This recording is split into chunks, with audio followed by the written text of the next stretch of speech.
भागवत व्यास आसन से इनका बहुत बहुत साधुवाद, बहुत बहुत धन्यवाद। प्रेम से कहिए हरे कृष्णा। एक बार इनके लिए बोलिए जोर से, हरे कृष्णा, और जोर से, हरे कृष्णा, हरे कृष्णा, हरे कृष्णा। दो शब्द बोलेंगे, आप बात कीजिए।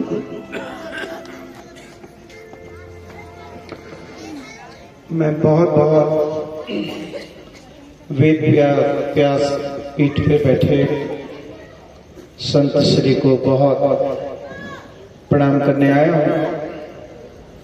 और आज श्रीमद् भागवत कथा चल रही है। श्रीमद् भागवत कथा संत श्री बहुत सरल तरीके से आपको आत्मा परमात्मा का रिश्ता, प्रभु के साथ रिश्ता जोड़ने के सरल उपाय आपको समझाने के लिए बैठे हैं। महर्षि विश्वामित्र जी ने भागवत कथा की रचना की थी।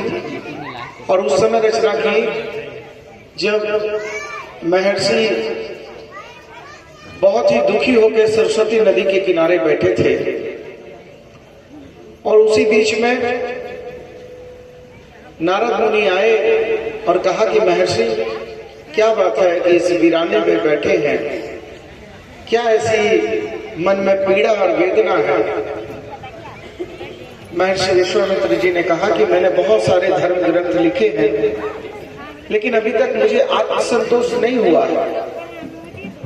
तो नारद मुनि जी के कहने पर महर्षि विश्वामित्र जी ने श्रीमद् भागवत की रचना की, जिसमें 18,000 श्लोक, 335 अध्याय और 12 स्कंद हैं। और ये सीधा सीधा भगवान श्री कृष्ण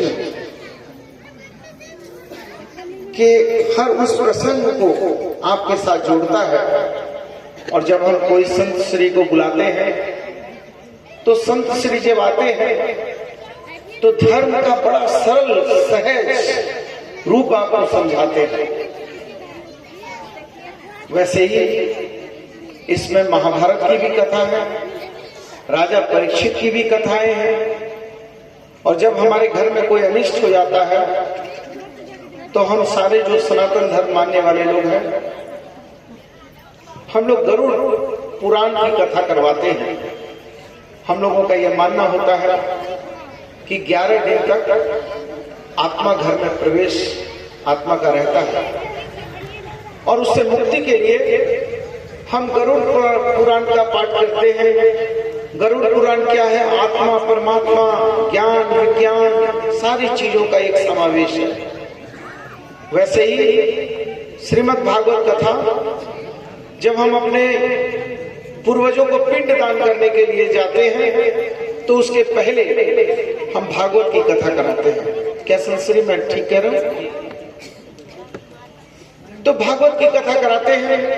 भागवत में महाभारत की भी कुछ कथाएं हैं। राजा परीक्षित को तो